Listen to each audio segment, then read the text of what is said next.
Celebrate your brain. I'm Salem O'Connor, and this video is for the Celebrate Your Brain assignment in OPV 122.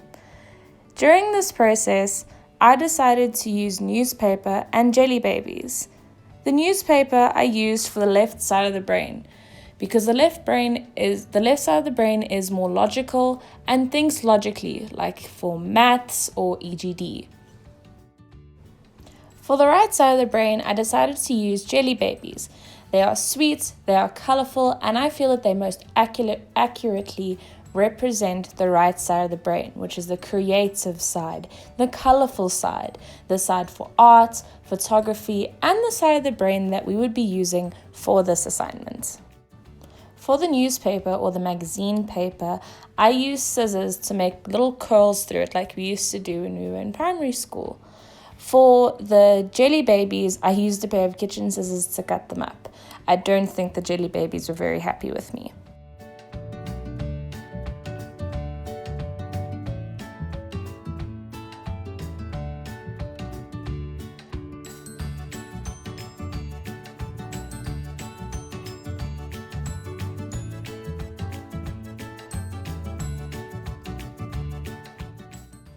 Towards the end of making the newspaper more curly, I had to re-curl it with my fingers so that they'd have that perfect curl.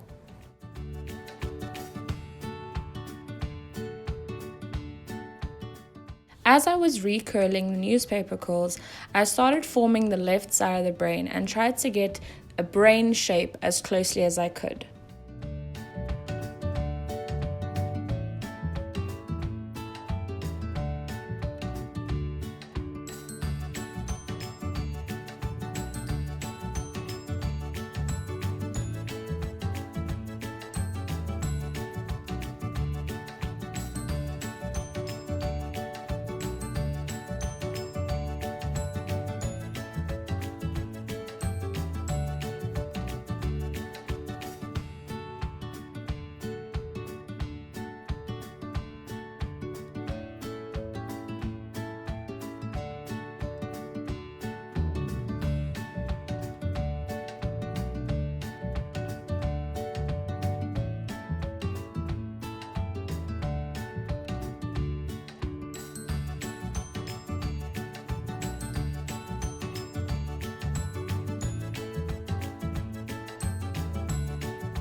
When making the right side of the brain, I gathered my jelly babies and started cutting them up.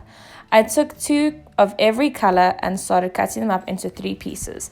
I may have stuck in a bite here and there. I later found out that I may need more of one color than the other so that it seems more balanced.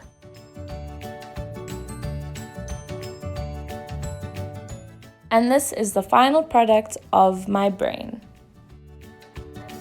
Student doing first year OPV again, unfortunately, but I have to say I did enjoy doing this activity and this video the second time around. The first time around, when I did the Celebrating Your Brain project, I drew it and it was creative, but it wasn't creative enough. And this time I took a different take to it and I used newspaper and jelly baby. I learned when I did this project was there really is so many ways that you can create a brain, whether it be with noodles, coffee grounds, coffee beans, pasta, anything of the sort. What I learned through this activity about my own brain is that there really is more than one way to train your brain.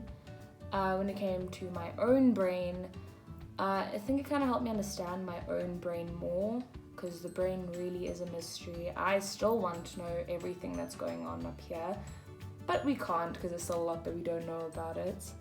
I loved learning about the different sections of the brain and what each section does, because now I know which section of my brain I do not like, because I know which one controls my hormones now, and I do not enjoy that one. I also enjoyed learning about the brain so that it is easier to understand what other people might be going through.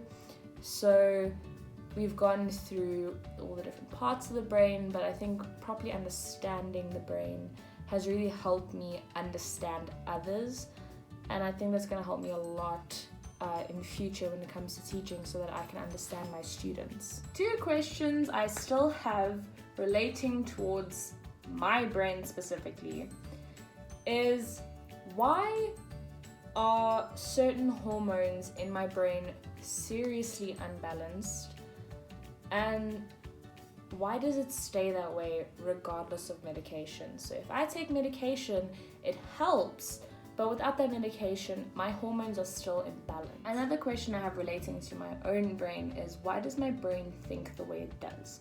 Certain ways that I think are because of the way that I've grown up. Other ways are because that's the way I've sort of trained my brain to think.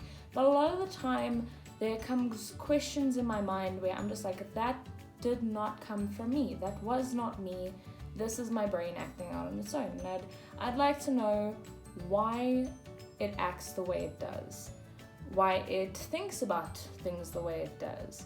Sometimes I just want to know why my inner monologue is the way it is, and why my inner monologue isn't my own voice. One aspect that I found interesting when it comes to training your brain is, I have ADHD, and I've had to train my brain in many different ways to sort of accommodate me, but also so that it makes my life easier. So one thing that I have to do in order for my brain to remember, especially with an ADHD brain, is if I have something that I'm using, I shouldn't just pick it up, put it down. I need to pick it up and put it away. So every time I'm using something, I need to remember, don't put it down, put it away. Don't put it down, put it away. Another way that I try and get my ADHD brain to remember things is, I have specific spots that I leave things. So say a bowl or a little spot on my table, maybe even my windowsill. I have little spots where I leave certain things like my phone, my wallet, my cards, or anything that I might need to use during the day and just quickly get out and get away. I've found that keeping my keys by my door really helps my brain to remember, your keys are not lost, they are by your door. So it's very interesting about the way that I have to train my brain so that I can sort of function like anyone who would be neurotypical.